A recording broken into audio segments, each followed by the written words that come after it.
Estamos começando mais um episódio do Canal do Imigrante. E na correria, muitas coisas para quem acompanha a imigração. Muitas coisas têm acontecido, não somente no estado da Flórida, mas também nos Estados Unidos, tá?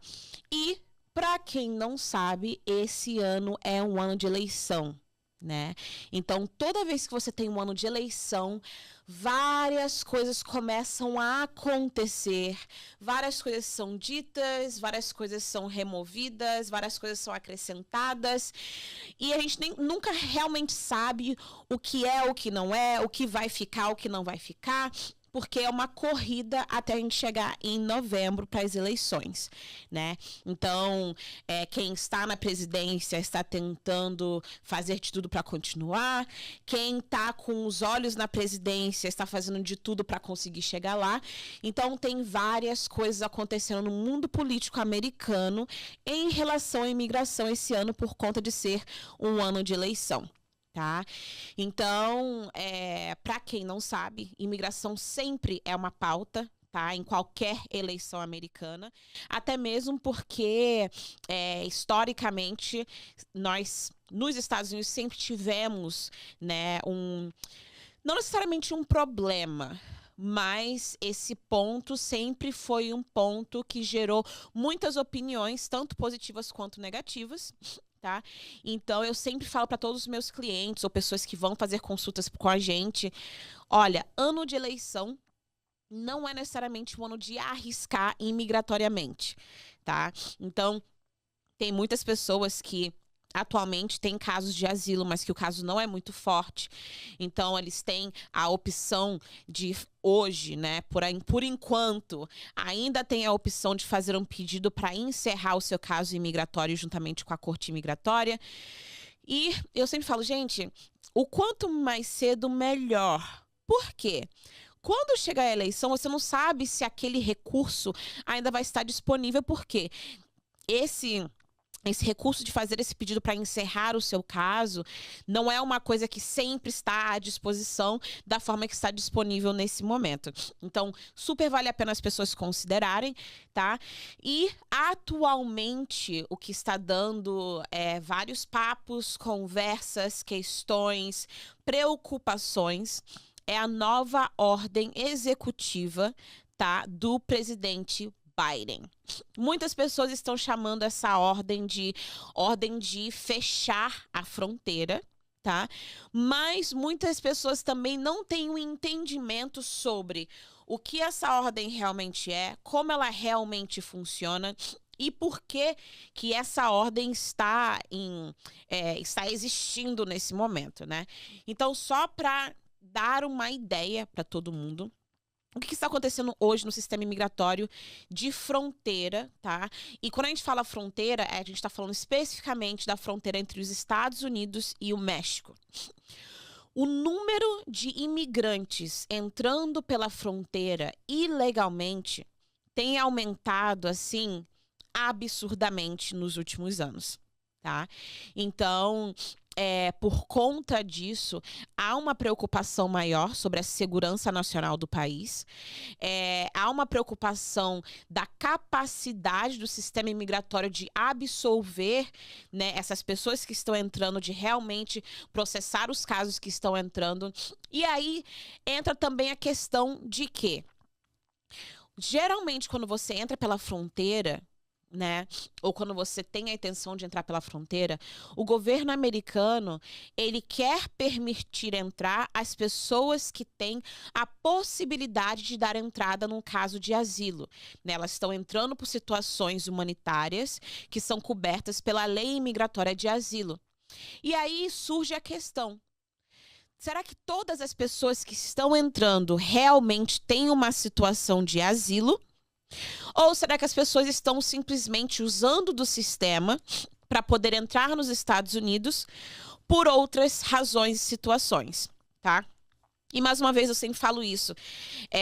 Quando a gente dá essa explicação e a gente fala sobre essas razões, não é para julgar, porque eu, como, né, imigrante, como pessoa que já vim, como uma pessoa que já fiquei indocumentada nos Estados Unidos por 16 anos, eu sei que todas as pessoas têm as suas razões para tomarem as decisões que elas tomam, mas hoje, entendendo o sistema, e entendendo o que está acontecendo na fronteira, existe dessas questões, né, de talvez por conta do número tão alto, né, o índice tão alto de pessoas entrando, nem todas essas pessoas realmente têm um caso de asilo. E aí o que acontece? O sistema acaba sendo sobrecarregado por vários tipos de processos que no final vão dar em ordens de deportação e acabam também atrasando as pessoas que realmente têm casos de asilo, que realmente estão fugindo de perseguição no seu país de origem, que realmente têm uma necessidade de entrar no país e pedir asilo. E com isso causa todo um transtorno e uma sobrecarga no sistema que hoje o governo Biden está tentando reverter o problema.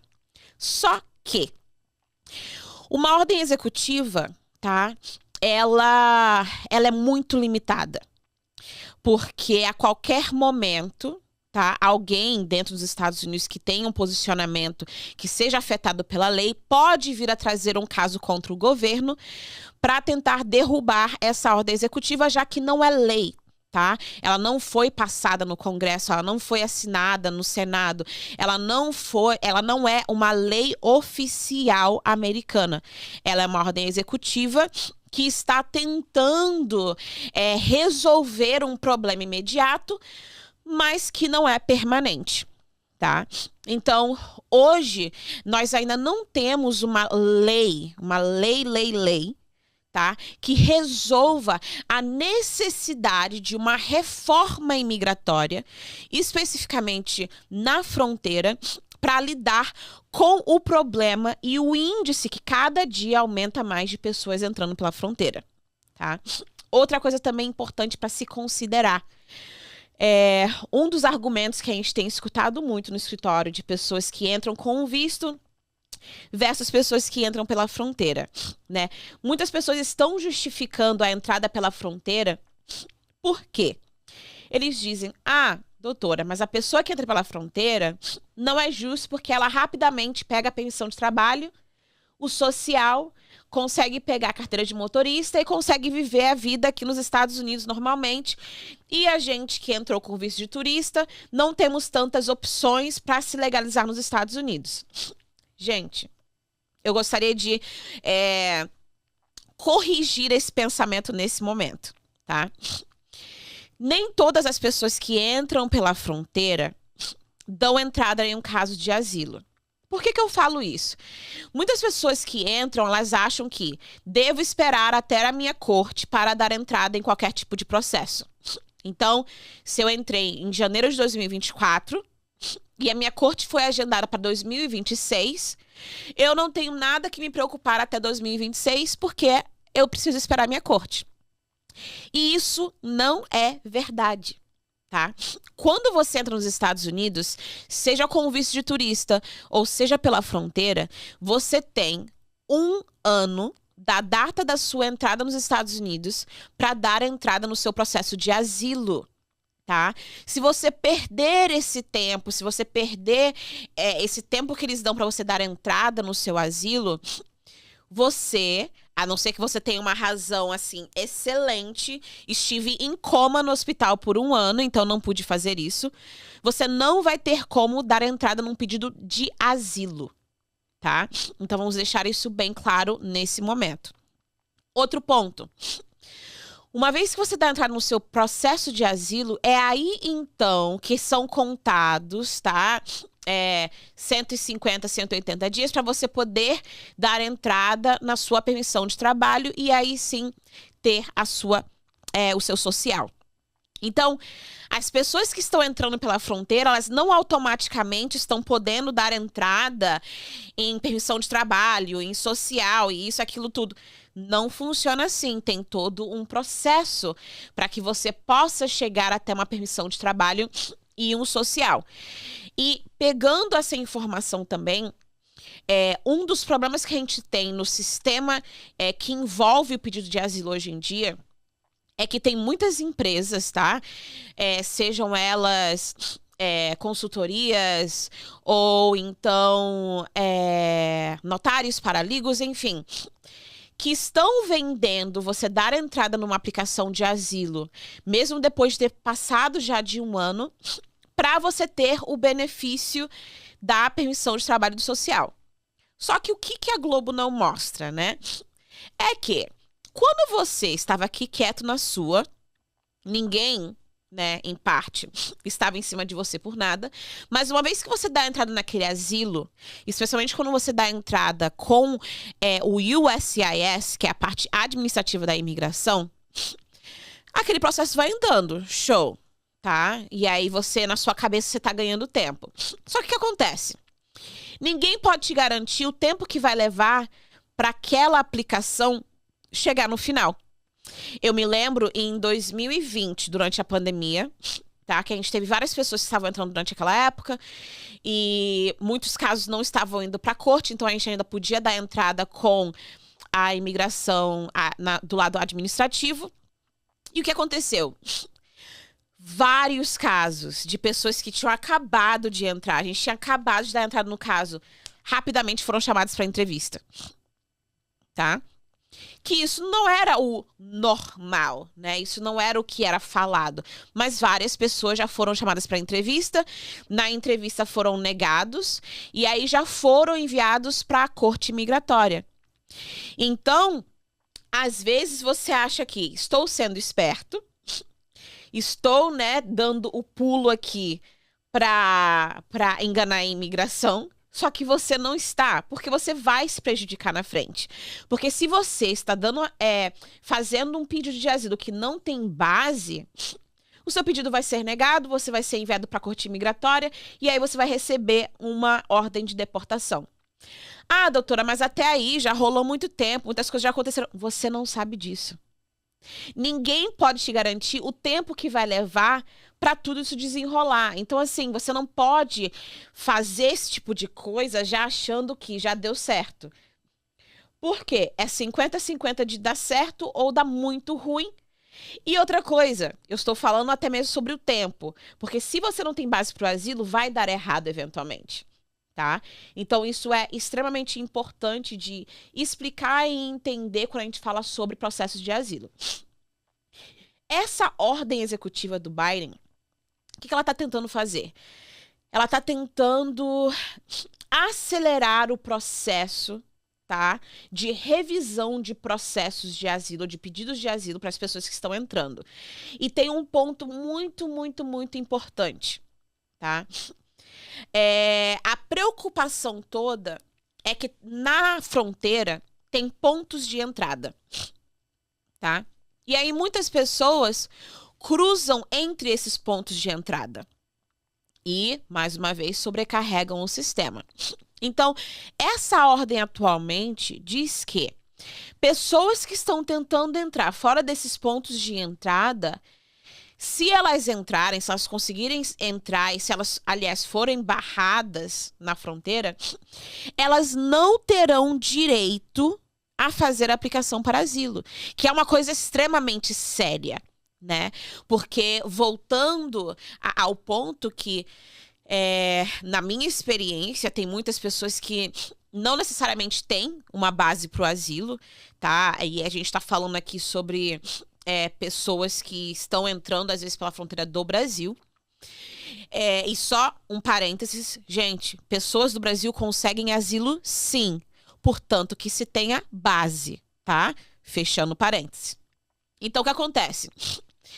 Quando você está entrando, eles vão te barrar e já vão te mandar de volta, tá? Então, para as pessoas que achavam que a fronteira está aberta, né?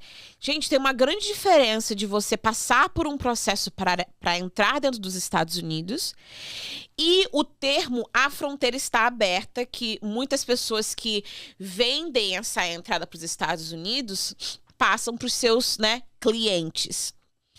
A fronteira ela não tem o propósito de estar aberta a todos, até mesmo porque não é obrigação dos Estados Unidos ter a fronteira aberta para todos. Mas, por conta do fluxo de pessoas entrando, o aumento, eles estão precisando realmente, né, barrar. Só que, mais uma vez, quando você faz isso, você também está limitando as pessoas que às vezes realmente têm uma razão. Elas estão fugindo de perseguição, né? Então, essa ordem executiva dá o poder aos agentes do CBP, aos agentes que estão ali na fronteira, tá? Para poderem tomar uma decisão, muitas vezes muito rápida, tá? Que vai ver na hora se você tem base ou não para fazer um pedido de asilo. Você falar, eu tenho medo de voltar para o meu país, não vai ser o suficiente para prender você nos Estados Unidos para esperar um processo imigratório para decidir o seu caso. E isso, sim, é muito sério. Especialmente porque já tive várias situações de pessoas que eu sentei para conversar sobre o caso e aí você pergunta, o que aconteceu? Doutora, eu estava sendo perseguido.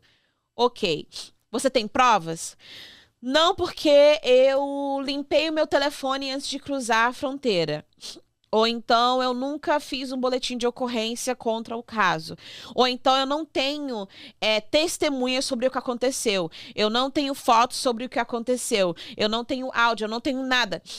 Esse tipo de situação, que é uma situação que a gente vê muito acontecendo, essas pessoas não vão conseguir a oportunidade de talvez trabalhar em ter essas evidências, né? De buscar pessoas para poderem dar essas evidências para eles. Mas por quê? Dali mesmo, eles já vão ser enviados de volta para o seu país de origem, tá? Então, eles estão tentando acelerar de uma forma que eles não querem continuar gastando, né? Ou investindo num processo imigratório, até mesmo na detenção de imigrantes, porque o número também de detenção tem crescido, assim, absurdamente, tá? Porque muitas dessas pessoas não têm como comprovar. Então, elas não têm uma chance para conseguir provar um caso de asilo perante um juiz de imigração. Qual é o segundo problema disso? Tá? Se você é uma pessoa que realmente está fugindo de perseguição, em alguns casos, você vai ter a oportunidade de falar isso para um oficial, mas em outros casos, tá?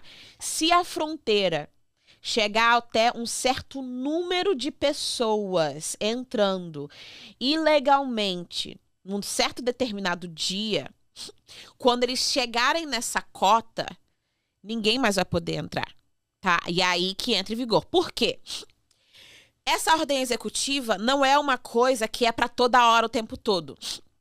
Se as pessoas que estão na fronteira, os trabalhadores da imigração, se o número é um número, vamos dizer, normal ou leve, né? E eles conseguem fazer a triagem que eles precisam fazer de uma forma normal, de uma forma de acordo com o procedimento normal, as pessoas vão conseguir entrar, vão conseguir falar o caso deles, e, enfim, passar pelo procedimento normal.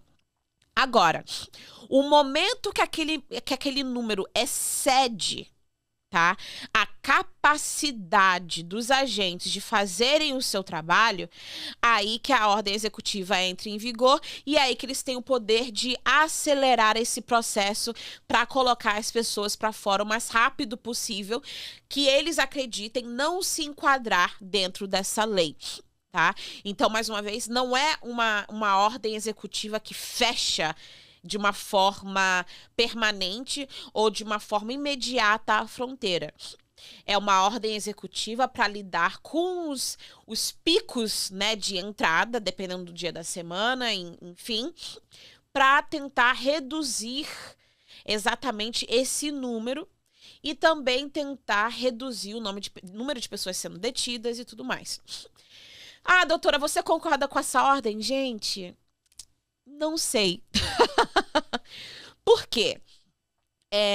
Se entende que hoje há um problema.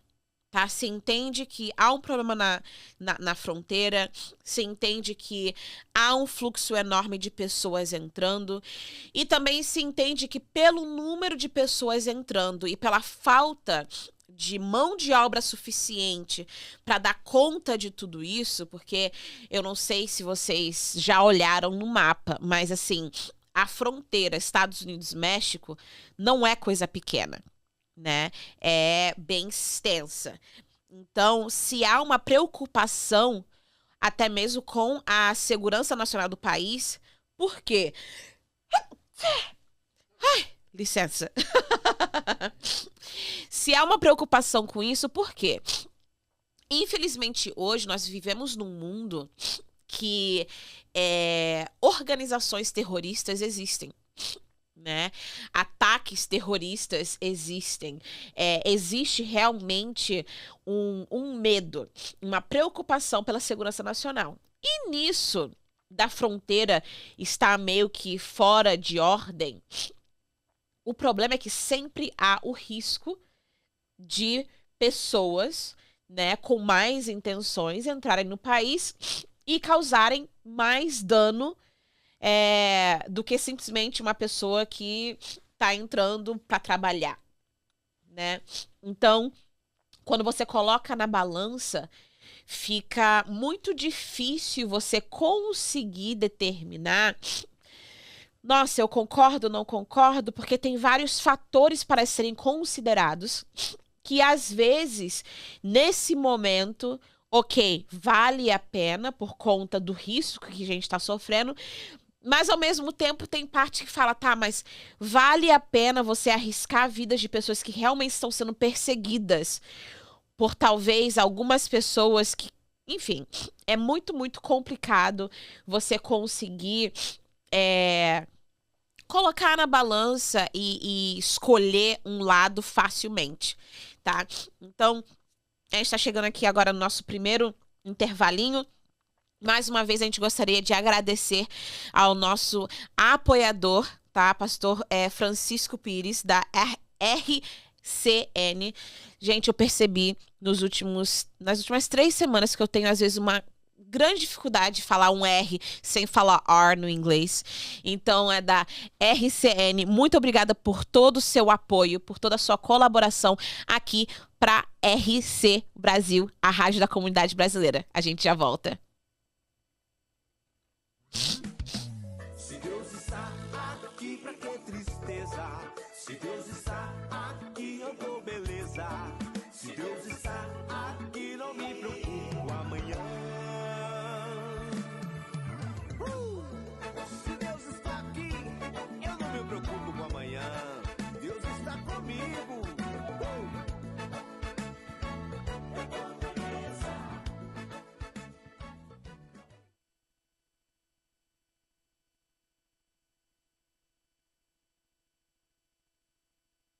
E estamos de volta, mais uma vez. E como eu falei no início, a gente está falando sobre a ordem executiva do Biden, que está causando bastante conversa, bastante discussões, bastante preocupação na comunidade, né? E eu acho que é importante a gente citar para as pessoas que já estão dentro do país. Porque uma das preocupações é, doutora, eu estou nos Estados Unidos e agora tem essa ordem executiva, isso me afeta, eu não posso mais prosseguir com o meu caso de asilo. Não funciona assim, tá? Então, se você já está dentro dos Estados Unidos, você já deu entrada no seu processo de asilo, ou então você está no processo de dar entrada no seu asilo, essa ordem executiva não se aplica a você, tá? Mesmo se você entrou pela fronteira. Essa ordem executiva, a gente está lidando especificamente com o problema de entrada de imigrantes pela fronteira com o México nesse momento.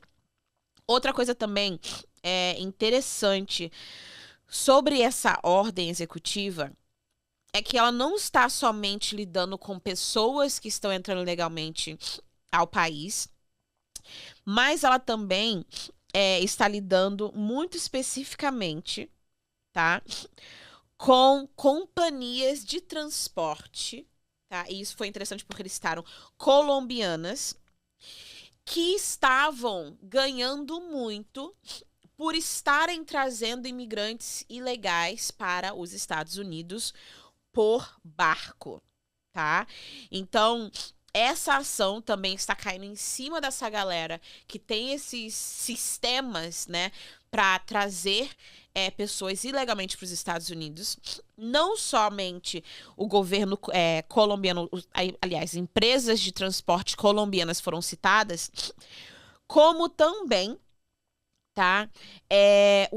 O Departamento de Estado, que é o departamento que lida com vistos fora dos Estados Unidos, que lida com consulados, embaixadas, eles colocaram restrições em mais de 250 membros do governo da Nicarágua, tá? Do governo da Nicarágua, pessoas também não governamentais e as suas famílias, membros das suas famílias imediatas, tá? Que apoiam o regime de Ortega Murillo, que estavam vendendo visas, né, vistos para imigrantes para outros lugares do país, né, não do país, do mundo, e que eventualmente chegavam até a fronteira para migrar ilegalmente para os Estados Unidos. Para você ver que essa preocupação da fronteira não é somente com as pessoas que estão entrando, vamos dizer, por coiotes, né? Que pagam o coiote para chegar na fronteira e se entregar, ou então que pagam o coiote para tentar cruzar a fronteira. Então a gente também está lidando com organizações como as transportadoras colombianas e também com agentes governamentais, não governamentais e suas famílias que estavam vendendo vistos para as pessoas saírem do país, para irem para outros lugares, para chegarem até a fronteira. Então, isso não é um problema pequeno para os Estados Unidos. Tem crescido cada dia mais, tem se tornado cada dia mais um peso no sistema imigratório. E para você entender, tá? Quando a gente fala sobre imigração, as pessoas muitas vezes falam assim, imigração, e acha que tudo é uma coisa só. Mas quando a gente chega em imigração, ela tem várias agências, né, que lidam com a imigração para os Estados Unidos. Por exemplo, como eu mencionei antes, tem a parte administrativa e migratória, que é aqui dentro dos Estados Unidos, que é o USCIS, USCIS, tá? Essa organização administrativa de imigração, eles lidam com petições aqui dentro do país. Tá? Aplicações dentro do país são lidadas com eles. Ah, doutora, então se eu aplico para o meu asilo, eu estou aplicando com eles? Depende. Se o seu caso já foi enviado para a Corte de Imigração, que é o EOIR, aí já não é com eles. É com a Corte de Imigração. Se o seu caso ainda não está numa Corte de Imigração, aí sim, o seu caso tem que ser dado entrada com USCIS. Tá, doutora, mas assim, quando eu entrei pela fronteira, a imigração me permitiu entrar. Eu entrei legalmente. Gente, vocês não entraram legalmente no país. Vocês entraram porque eles deram permissão para você entrar, para que você possa responder a um processo criminal judicial por terem, né, tido uma infração contra uma lei federal imigratória. Duas coisas totalmente diferentes. Não é igual a galera que entra com visto de turista, que tem lá, você está sendo permitido entrar. E não é um parole. Que parole é quando você olha a definição dessa palavra, é liberdade condicional. Então, não é isso. Tá? Parole, quando você tem uma liberdade condicional, também não é uma entrada legal no país. Te dá mais flexibilidade por um ano? Sim, mas ainda assim não é uma entrada legal no país.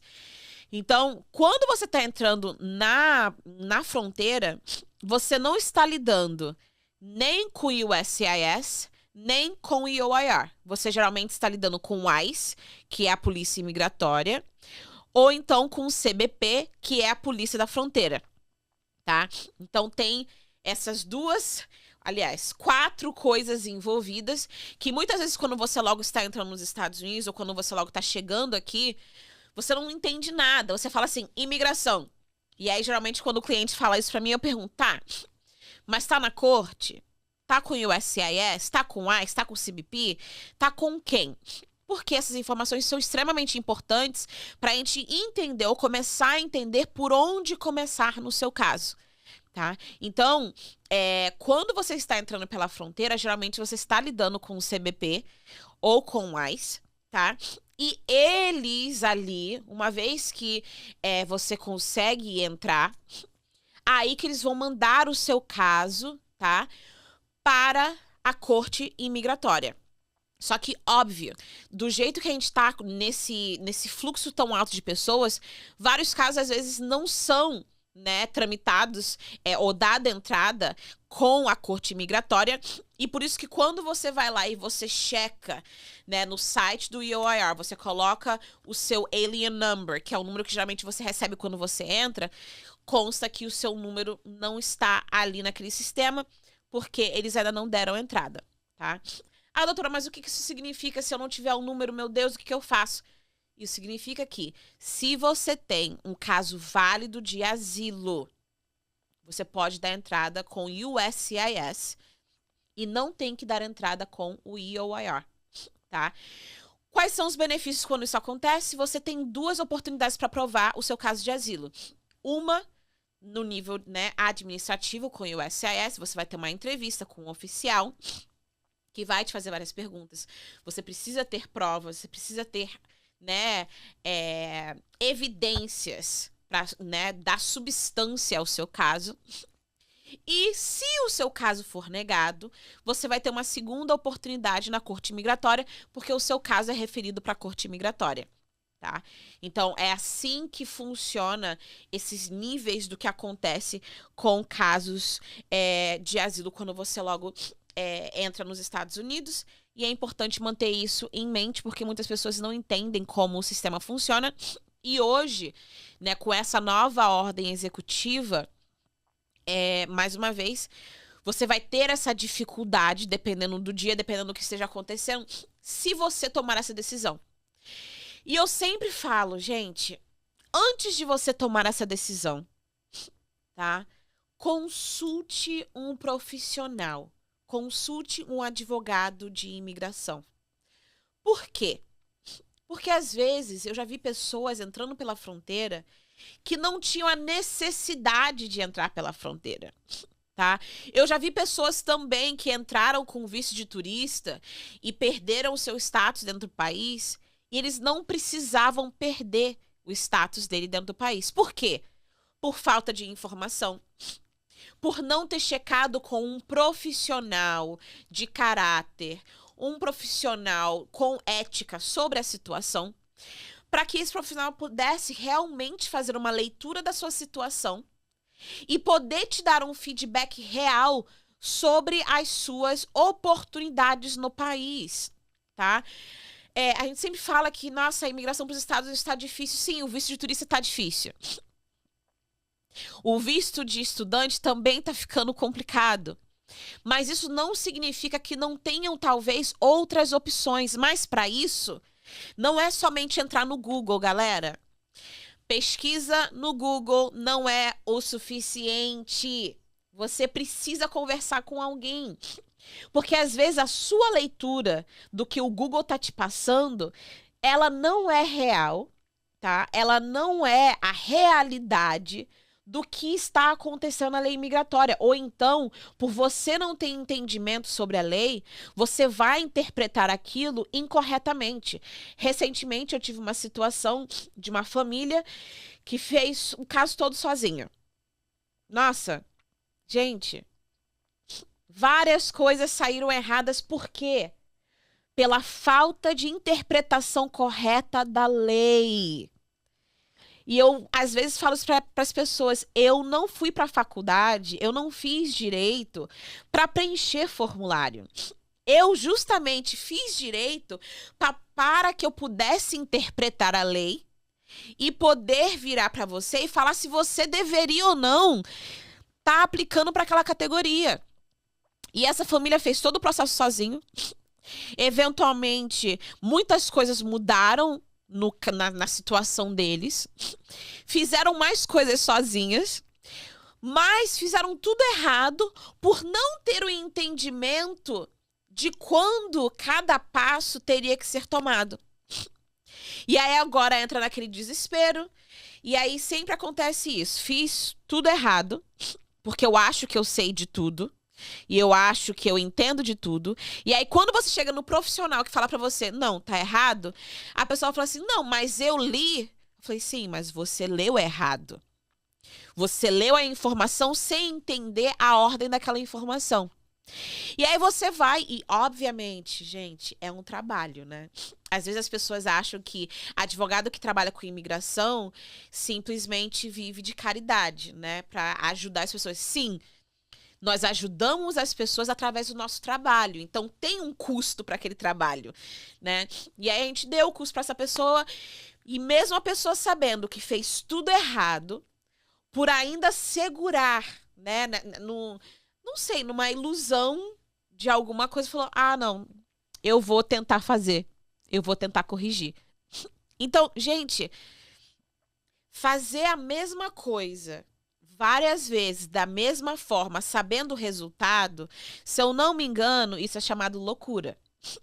Então, mais uma vez, se você tem, tá, o intuito, se você tem qualquer inclinação no seu ser de vir para os Estados Unidos, pesquise. Mas não só pesquise, converse com um profissional, fale com profissionais diferentes para ver se a informação se alinha, para que você possa entender realmente as suas possibilidades, para que você não tenha que cair nessa, né? Para que você não precise estar preocupado, será que no dia que eu cruzar a fronteira eu vou ser barrado ou não?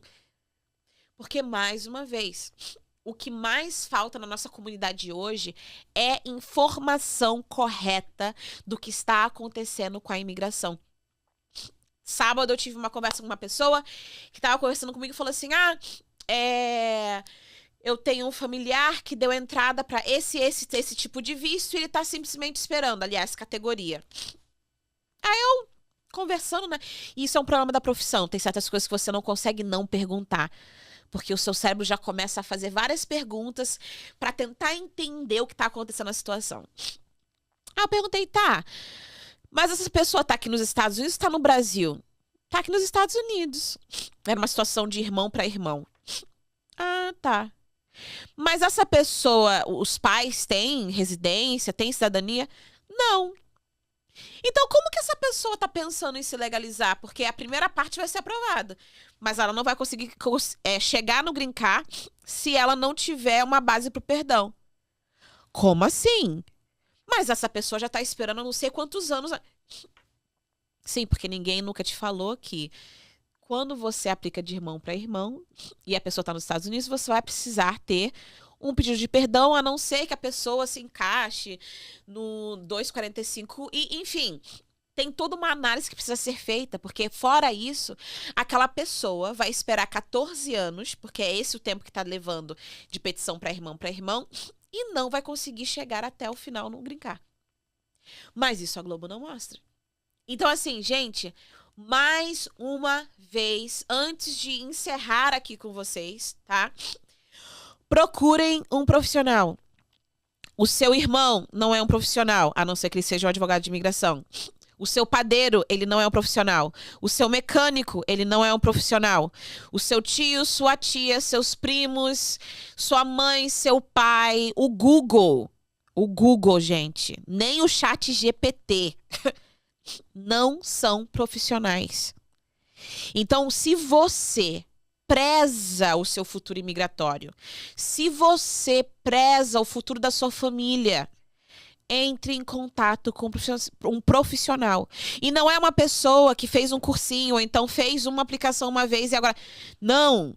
Um profissional que estudou, que entende, que se alguma coisa dar errada, aliás, vai poder te representar na corte imigratória. Ou então que tem uma responsabilidade profissional para te dar um serviço, para te apresentar um serviço, e se ele não fizer, você pode processar ele, você pode fazer uma queixa contra ele. Por quê? Isso protege você.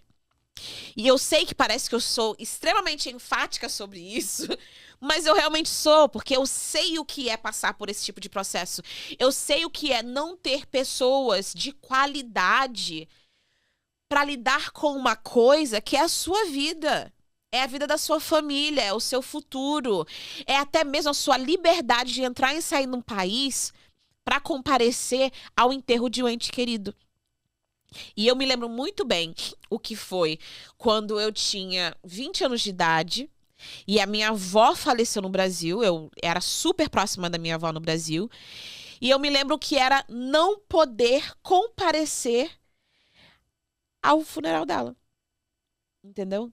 Então, mais uma vez, não se coloque em uma posição que você vai jogar o seu futuro pro ar simplesmente porque você não conversou com o profissional. Então, vamos encerrando por aqui, tá? Estaremos... na próxima segunda-feira não estaremos aqui, mas na seguinte segunda voltaremos à nossa programação normal. E, como sempre, é um prazer poder estar aqui dando informação para vocês. E a gente se vê aqui na RC Brasil, a Rádio da Comunidade Brasileira, daqui a 2 semanas. Até mais.